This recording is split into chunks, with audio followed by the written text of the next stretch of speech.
Hello friends, my name is Sumant.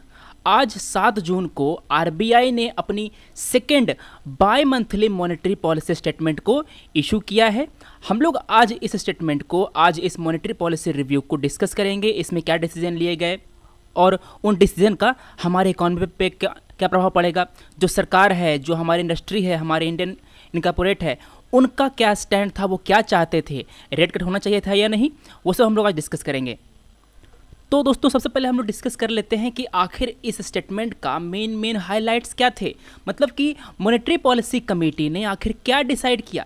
उन्होंने ये decide किया कि जो रेपो रेट होगा वो अभी अनचेंज रखा जाएगा। पहले था 6.25%, अभी भी ये 6.25% ही होगा। आरबीआई ने इसको चेंज नहीं किया, इसको वो पिछली 3 पॉलिसी मीटिंग से सेम ही रखे हुए है। उन्होंने रिवर्स पॉलिसी रेट को, रिवर्स रेपो रेट को 6% पर रखा और जो बैंक रेट है उसको 6.5% पर रखा। उन्होंने एसएलआर को उन्होंने 50 बेसिस पॉइंट घटा करके 20.5 से 20% पर ला करके रख दिया। मतलब कि उन्होंने एसएलआर में 0.5% की कमी करी। आरबीआई ने यह भी कहा कि जो इन्फ्लेशन होगा वो 2 से 3.5% के रेंज में रहेगा for the first half of the physical year 17-18 and 3.5 to 4.5 in the second half of the physical year 17-18।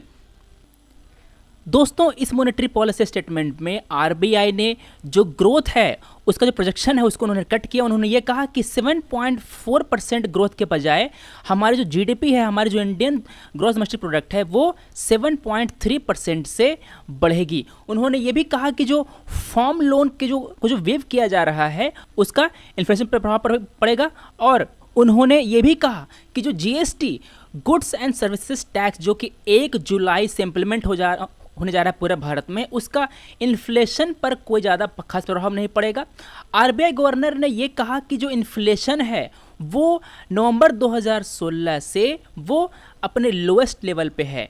इसके उन्होंने कई कारण दिए, उनमें से एक था ट्रांजिशनरी फैक्टर। ये क्या है दोस्तों? नवंबर में भारत सरकार ने 500 के और 1000 के ये 2 जो नोट थे उन्होंने उसको डिमोनेटाइज कर दिया। इसके बाद क्या हुआ, ये जो सारे नोट थे, जो 500 के और जो 1000 के नोट्स थे, वो वापस चले गए बैंक्स में। तो पब्लिक के हाथ में से पैसा हो गया कम। तो अगर पब्लिक के हाथ में से पैसा हो गया कम तो क्या होगा, जो डिमांड होगी वो कम हो जाएगा। चूंकि डिमांड कम हो गया इसलिए जो गुड्स के दाम है वो कम हो गए, इसीलिए जो इन्फ्लेशन था वो कम हो गया। Farm loan waiver risk, physical slippage and inflation spillover, इसको मैंने एक्सप्लेन किया पहले। आरबीआई ने यह भी कहा कि जो 7th पे कमीशन में जो अलाउंस दी जा रही है उससे जो इन्फ्लेशन होगा वो बढ़ेगा। क्यों? क्योंकि जो पे कमीशन है उससे जो सरकारी कर्मचारी हैं उनकी जो आय बढ़ेगी तो क्या होगा, उनके हाथ में पैसा आएगा ज़्यादा। जब पैसा आएगा ज़्यादा तो क्या होगा, जो डिमांड है वो बढ़ेगी और इन्फ्लेशन बढ़ेगा। आरबीआई ने कहा कि हमें प्राइवेट इन्वेस्टमेंट को बढ़ाना चाहिए, उसको रिवाइव करना चाहिए फिर से। जो बैंकिंग सेक्टर है उसका हेल्थ को रिस्टोर करना चाहिए। इसका मतलब ये है कि जो एनपीए की समस्या है इसको रिजॉल्व करना होगा। दूसरी बात, एनपीए के पीछे कई सारे कारण हैं, उनमें से एक है इंफ्रास्ट्रक्चर बॉटलनेक। मतलब कि जो इंडस्ट्री है उसको सही से इंफ्रास्ट्रक्चर नहीं मिल रहा। क्या नहीं मिल रहा? रोड्स नहीं मिल रहे और बिजली है, पानी है और जो अलग जो लॉजिस्टिक सर्विसेज हैं उनका उन्हें अभाव लग रहा है, इसलिए वो ज़्यादा एक्सपेंड नहीं कर पा रहे हैं, वो घाटे उठा रहे हैं।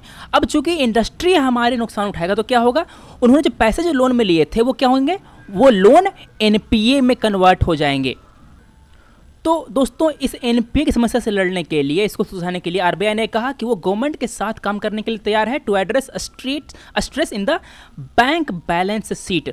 दोस्तों, पिछले इकोनॉमिक सर्वे में एक टर्म यूज किया गया था, ट्विन बैलेंस शीट प्रॉब्लम। क्या? Twin balance sheet problem. ये क्या था? ये वो प्रॉब्लम थी जो हमें बैंक के, पब्लिक सेक्टर बैंक के और जो बड़े कॉरपोरेट हैं उनके बैलेंस शीट में देखने को मिलती थी। दोनों का जो बैलेंस शीट था वो स्ट्रेस्ड था। जो पब्लिक सेक्टर बैंक थे उसके जो बैलेंस शीट था वो एनपीए से ग्रसित था और जो कॉरपोरेट के जो बैलेंस शीट थे वो नुकसान से ग्रसित थे। तो दोस्तों, ये था हमारा स्टेटमेंट का मेन हाइलाइट्स। इसमें हमें ये देखना है कि इसमें कई सारे मेन टर्म्स यूज हुए हैं। For example repo rate, reverse repo rate, bank rate, SLR, इन सब को अब हम डिस्कस करेंगे ताकि आपको आगामी प्रीलिम्स के परीक्षा में काफ़ी आसानी हो, इस पर सवाल ना छूटे। दोस्तों, इस लेक्चर का रिलेवेंस समझने के लिए आप एक सवाल देखिए। ये सवाल यूपीएससी प्रीलिम्स के एग्जाम 2015 में पूछा गया है। सवाल क्या था? When the RBI reduces the SLR by 50 basis point which of the following is likely to happen. इस बाय मंथली मॉनेटरी पॉलिसी में क्या हुआ? जो आरबीआई है उन्होंने एसएलआर को एक्चुअली 50 बेसिस पॉइंट से ही कम किया है। तो अगर आगे के प्रीलिम्स में अगर ऐसे क्वेश्चन आते हैं तो इसको आप आसानी से सॉल्व कर सकते हैं। ये क्वेश्चन पहले 2015 में आ चुका है। तो अभी हम आपको डिस्कस करेंगे रेपो रेट क्या होता है, रिवर्स रेपो रेट क्या होता है, एसएलआर क्या होता है। इसके बाद हम इस सवाल पर आएंगे। सबसे पहले हम देखते हैं कि आखिर मॉनेटरी पॉलिसी क्या होती है। Monetary policy is a policy made by monetary authority of the country. हमारे यहाँ मॉनेटरी अथॉरिटी कौन है? ये हमारा सेंट्रल बैंक है। भारत का सेंट्रल बैंक कौन है? भारत का सेंट्रल बैंक है हमारा आरबीआई। ये पॉलिसी क्यों बनाई जाती है? This monetary policy is made to control money supply in the economy by exercising its control over interest rate. दोस्तों, इंटरेस्ट रेट को कंट्रोल करके जो हमारा जो आरबीआई है वो हमारी इकोनॉमी में मनी सप्लाई को कंट्रोल करता है। ये रेपो रेट को, रिवर्स रेपो रेट को, बैंक रेट को, एसएलआर और सीआर इत्यादि को चेंज करके ये इस मनी सप्लाई को कंट्रोल करता है। इसका मेन मकसद क्या होता है? इसका मेन मकसद होता है कि जो प्राइस स्टेबिलिटी है उसको मेंटेन रखना और जो इकोनॉमिक ग्रोथ है उसको हाई रखना। दोस्तों, पिछले साल से आरबीआई ने डिसाइड किया है कि वो अब इन्फ्लेशन को टारगेट करेगा। क्या करेगा? वो केवल इन्फ्लेशन को ही टारगेट करेगा। भारत सरकार और आरबीआई के बीच में एक मॉनेटरी पॉलिसी फ्रेमवर्क साइन हुई है। ये जो फ्रेमवर्क है ये कहता है कि आरबीआई को भारत का जो इकोनॉमी है उसमें जो इन्फ्लेशन है उसको 4% के आजू बाजू उसको मेंटेन रखना होगा। कितने आजू बाजू? उसको 2% का बैंड दिया गया है। 4% के 2+ और 4% का 2-। मतलब कि हमारा जो इन्फ्लेशन होगा हमारे कंट्री में वो 4 - 2 कितना? 2%। 4 + 2 कितना? 6%। मतलब कि हमारे इकोनॉमी में जो इन्फ्लेशन है वो 2% से 6% के बीच में मेंटेन करना, ये हमारे आरबीआई का मेन मकसद होगा। इसीलिए इसे हम लोग कहते हैं इन्फ्लेशन टारगेटिंग। इसको टारगेट करके मतलब कि 2% से 6% का इन्फ्लेशन अचीव करने के लिए आरबीआई अपने पॉलिसी रेट को चेंज करेगा। दोस्तों, आपके मन में एक सवाल उठ रहा होगा कि हम लोग 2% से 6% पे क्यों जा रहे हैं? हम लोग इन्फ्लेशन को 0% क्यों नहीं कर दे रहे? दोस्तों, इन्फ्लेशन 0% नहीं होना चाहिए। इसके कई सारे कारण हैं। देखिए, जो इन्फ्लेशन है उसमें जो प्राइस है वो बढ़ता है। ये क्या है? ये हमारी इकोनॉमी के लिए अच्छा नहीं है। मगर डिफ्लेशन में क्या होगा? डिफ्लेशन में प्राइस डिक्रीज करेगा। मतलब जो चीज़ें होंगी वो सस्ती मिलेंगी। अब देखिए, कोई सामान है, मान लेते हैं कि एक कांच का गिलास है। कांच के गिलास का जो दाम है उसका जो इनपुट कॉस्ट है, मतलब कि उसको बनाने का जो कॉस्ट है वो है 10 रुपया। अगर हमारी इकॉनमी में आ गया डिफ्लेशन तो जो 10 रुपया जो कॉस्ट लग रहा था ये कम होते होते और 8 रुपया आ जाएगा। सोचिए कि कंपनी को बनाने में लग रहा है 10 रुपया और वो बिक रहा है 8 रुपये पर, तो कंपनी को नुकसान है ना। अब कंपनी जब नुकसान सहेगा तो वो क्या करेगा? वो एक्सपेंड करना चाहेगा क्या? उससे कोई मोटिवेशन नहीं होगी एक्सपेंड करने की। वो एक्सपेंड करने के बजाय वो अपना प्रोडक्शन कॉस्ट को कम करने के लिए जो एम्प्लॉय हैं उसको फायर करना शुरू करेगा, उसको निकालना शुरू करेगा। अब जब एम्प्लॉय को निकालने लगा तो जो जॉब है वो कम क्रिएट होंगे, है ना। अनएम्प्लॉयमेंट बढ़ेगी, सोशल अनरेस्ट हो जाएगा। समझ रहे हैं? तो हमारे लिए इन्फ्लेशन अच्छा नहीं है, हमारे डिफ्लेशन भी अच्छा नहीं है। तो deflation, does RBI want it? No. Inflation क्या चाहता है इसे? नहीं। डिसइन्फ्लेशन, क्या इसे आरबीआई चाहता है? जी हाँ, डिसइन्फ्लेशन को आरबीआई चाहता है। देखिए क्या होते हैं, जो डिसइन्फ्लेशन है उसमें जो दाम है वो घट रहा होता है, मगर जो अनएम्प्लॉयमेंट होती है उस पर कोई प्रभाव नहीं पड़ता। अनएम्प्लॉयमेंट नहीं बढ़ता, बस दाम घटता है। इसी कारण से दोस्तों जो आरबीआई है उसका मेन मकसद क्या है? इन्फ्लेशन को 2% से 6% के बीच में रखना। इस इन्फ्लेशन को कंट्रोल करने के लिए आरबीआई के पास कई सारे टूल्स होते हैं जिन्हें हम लोग मॉनेटरी पॉलिसी टूल्स कहते हैं। ये होते हैं दो तरह के, पहला है क्वांटिटेटिव टूल्स, दूसरा है क्वालिटेटिव टूल्स। कौन कौन से क्वांटिटेटिव टूल्स हैं? Reserve ratio, CRR, SLR. Open market operation उसके अंतर्गत होता है जो गवर्नमेंट सिक्योरिटी है उसकी खरीद और बिक्री की जाती है।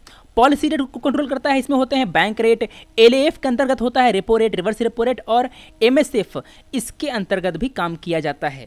तो दोस्तों अब हम आते हैं अपने एसएलआर की तरफ। क्यों? क्योंकि हमारी मॉनेटरी पॉलिसी स्टेटमेंट में एसएलआर को 50 बेसिस पॉइंट कम किया गया।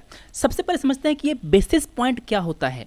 देखिए 1%, अगर आरबीआई ने इस एसएलआर को 20.5% से 19.5% पर लाया होता तो कितने कमी की होती? ये कमी कितने की होती? 1% की कमी होती ना। 1% को हम लोग कहते हैं 100 बेसिस पॉइंट, ठीक है। तो अगर हम केवल 0.5% की कमी करें तो हम क्या कहेंगे? हम ये कहेंगे कि 100 नहीं 50 बेसिस पॉइंट की कमी की गई है। वही कमी की गई हमारे एसएलआर में। एसएलआर क्या होता है? एसएलआर वो अमाउंट होता है जो एक बैंक को अपने एनडीटीएल का वो प्रोपोर्शन जो उस बैंक को कैश के रूप में, गोल्ड के रूप में, गवर्नमेंट सिक्योरिटीज के रूप में अपने पास ही रखना होता है। ध्यान दीजिए, एसएलआर में जो पैसा होगा, एसएलआर में जो अमाउंट होगा वो बैंक अपने पास ही रखेगा। सीआरआर के रूप में जो अमाउंट होगा वो उस बैंक को आरबीआई के पास रखना पड़ेगा। किसके पास? आरबीआई के पास रखना पड़ेगा। ध्यान दीजिए, जो एसएलआर और जो सीआरआर दोनों बैंक के एनडीटीएल पे, net demand and time liability पे डिपेंड करता है, उस पर काउंट किया जाता है, कैलकुलेट किया जाता है। हमने समझा एसएलआर। अब देखते हैं कि रेपो रेट और रिवर्स रेपो रेट क्या होता है। दोस्तों एलएएफ के अंतर्गत आरबीआई के पास 2 टूल हैं। कौन कौन से? रेपो रेट और reverse repo rate. Repo rate is that interest rate जो आरबीआई चार्ज करता है बैंकों को जब बैंक उनके पास शॉर्ट टर्म के लिए लोन लेने जाते हैं। समझाता हूं ऐसे। ये है आरबीआई, ये है एसबीआई। एसबीआई को मान लेते हैं कि शॉर्ट टर्म के लिए कुछ पैसों की जरूरत पड़ी, ये गया आरबीआई के पास। आरबीआई इस पैसे पर, इस लोन पर जो इंटरेस्ट रेट वसूलेगा उसे हम लोग कहेंगे रेपो रेट। मान लेते हैं कि आरबीआई गया एसबीआई के पास लोन लेने, ठीक है। तो ये गया इसको लोन लेने, एसबीआई ने लोन दिया आरबीआई को। अब एसबीआई जो पैसा वसूलेगा, जो इंटरेस्ट रेट वसूलेगा, उसे हम लोग कहेंगे रिवर्स रेपो रेट। आपको ध्यान ये देना है कि ये जो मनी होगा, ये जो लोन होगा, वो शॉर्ट टर्म के लिए लिया जाएगा, वो लॉन्ग टर्म के लिए नहीं लिया जाएगा। अगर वो लोन लॉन्ग टर्म के लिए लिया जाएगा तो आरबीआई जो लोन वसूलेगा उन बैंकों से, उसे हम लोग कहते हैं बैंक रेट। क्या कहते हैं उसे? हम लोग कहते हैं बैंक रेट। तो अब हम आते हैं अपने सवाल पर। क्या कह रहा था? आरबीआई ने एसएलआर को रिड्यूस कर दिया। क्या हो सकता है?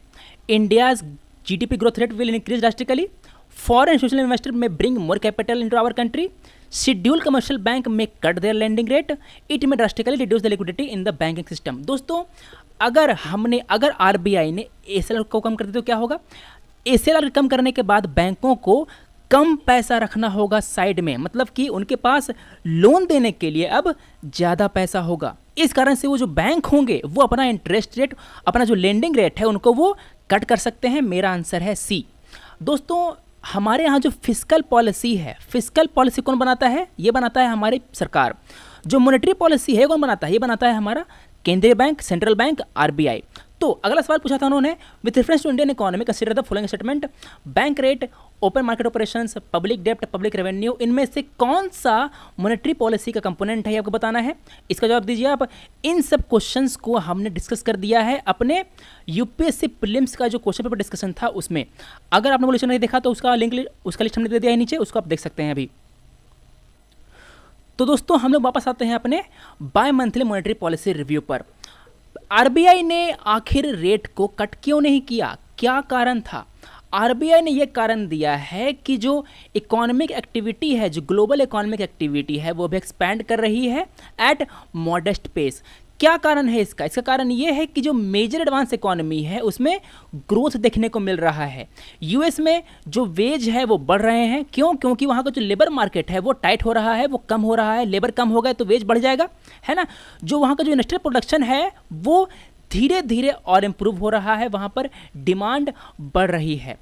यूरोपियन कंट्रीज़ में जो अनएम्प्लॉयमेंट है वो फॉल कर रही है। अनएम्प्लॉयमेंट गिरेगी तो वहाँ पर डिमांड बढ़ेगा, क्योंकि जो लोग हैं उनके हाथों में ज़्यादा पैसा आएगा। जो रिटेल सेल है वो बढ़ रहा है। ये क्या दिखाता है? ये दिखाता है कि वहाँ पर डिमांड बढ़ रही है, मैन्युफैक्चरिंग भी वहाँ पर अच्छी है।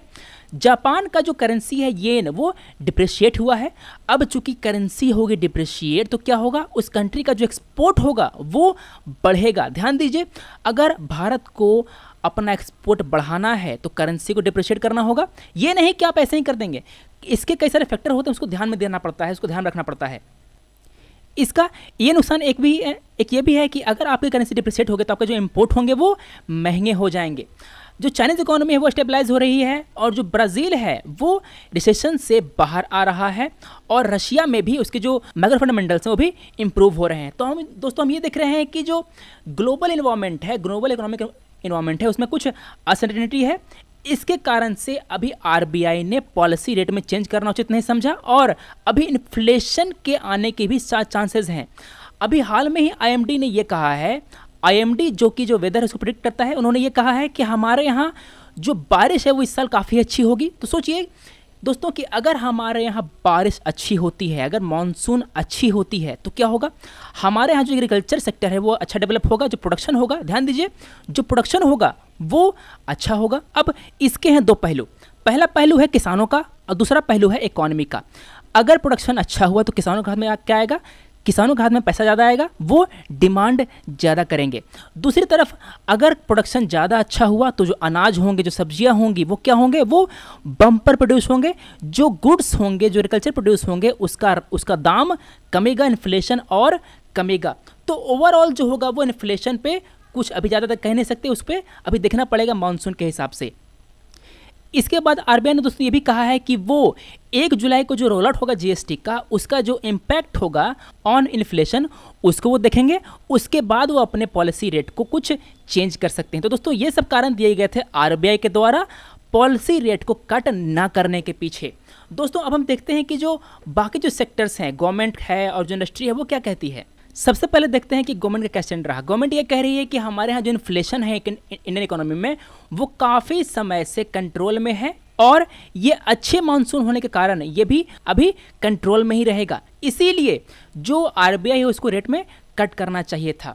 जो इंडियन सेक्टर है, इंडियन मैन्युफैक्चरिंग सेक्टर है, उन्होंने ये भी कहा कि जो जीडीपी है उसमें ग्रोथ लाने के लिए, उसको बूस्ट करने के लिए रेट कट करना चाहिए था। देखिए अगर आरबीआई रेट कट करती है, अगर आरबीआई रेपो रेट को कट करती है तो क्या होगा, जो बैंक हैं उनको आसान इंटरेस्ट पर लोन मिलेगा। अगर बैंकों को मिलेगा लोन तो वो क्या करेंगे, वो अपना रेट कट करेंगे, और जो इंडस्ट्री है उसको सस्ते दामों पर लोन मिलेगा। क्या मिलेगा, इंडस्ट्री को सस्ते दामों पर लोन मिलेगा। अब वो एक्सपैंड करेंगे। अब उन्होंने एक्सपैंड किया, फिर क्या होगा, एक्सपैंड करेंगे तो उन्हें जॉब चाहिए होंगी, मतलब जो लोग होंगे ना उसको जॉब देंगे, इससे होंगे जॉब क्रिएशन। जब जॉब क्रिएट हुई तो जो लोग हैं जो पहले अनएम्प्लॉयड थे उनके हाथ में क्या आएगा, पैसा आएगा। लोगों के हाथ में आया पैसा, अब क्या करेंगे, वो करेंगे डिमांड गुड्स एंड सर्विसेज की। डिमांड बढ़ गया, अब इस डिमांड को फुलफिल करने के लिए जो इंडस्ट्री होगा वो वापस एक्सपैंड करेगा। तो दोस्तों ये पूरा सर्कल चलता है, और हमारी जो इकोनॉमी है उसका जो ग्रोथ रेट है वो अच्छा होता है, हमारी जीडीपी ग्रो करती है। अब उन्होंने क्यों कहा कि ये रेट कट होना चाहिए था। दोस्तों कारण काफ़ी सिंपल है। हमारे यहाँ जो इन्फ्लेशन है उसको मेजर किया जाता है सीपीआई के बेसिस पर। किस बेसिस पर, कंज्यूमर प्राइस इंडेक्स के बेसिस पर। पहले हम लोग डब्ल्यूपीआई से नापते थे हमारे यहाँ इन्फ्लेशन। डब्ल्यूपीआई क्या होता है, होलसेल प्राइस इंडेक्स। तो दोस्तों हमारे इंडियन इकोनॉमी में जो इन्फ्लेशन है वो 2.99% पर आकर के रुक गया है, due to lower cost of food item and lower cost of pulses and vegetable. तो चूंकि इन्फ्लेशन हमारे यहाँ पहले से कम है तो हम रेट कट क्यों ना करें। रेट कट हम लोग तब नहीं करते जब हमारे पास इन्फ्लेशन हाई होता। अभी हमारे यहाँ इन्फ्लेशन कम है, हमारे जीडीपी की जो ग्रोथ रेट है ये भी कम है, तो अगर हम रेट कट को कर देते तो क्या होता, हमारा जीडीपी ग्रो करता है ना। इसीलिए उन्होंने ये कहा था कि रेट कट होना चाहिए था। अभी जो लोन की डिमांड है वो अभी वीकेस्ट है। क्यों, क्योंकि इंटरेस्ट रेट अभी काफ़ी हाई है। अगर ये रेट कट होता तो इंटरेस्ट रेट कमते और लोग और लोन लेते, डिमांड बढ़ता, जो इंडस्ट्री है वो और एक्सपैंड करती। दोस्तों ये जो पूरा डिसीजन है मॉनेटरी पॉलिसी रिव्यू के पीछे वो कौन सा करता है, वो करता है हमारा मॉनेटरी पॉलिसी कमेटी, जिसके अंतर्गत 6 मेंबर होते हैं। 3 होते हैं आरबीआई से और 3 को अपॉइंट करती है हमारी गवर्नमेंट। इसको हमने पहले डिस्कस कर दिया है। आरबीआई गवर्नमेंट जो आरबीआई गवर्नर जो होगा वो इस एमपीसी का चेयरमैन होगा, उसके पास वीटो पावर नहीं होगी, जो डिसीजन लिया जाएगा वो मेजोरिटी वोट से लिया जाएगा। ये मॉनेटरी पॉलिसी कमेटी ही इंटरेस्ट रेट को सेट करेगा to keep retail inflation within target. कौन सा टारगेट? 2% से 6% के बीच में। 0 क्यों नहीं? मैंने पहले आपको एक्सप्लेन कर दिया।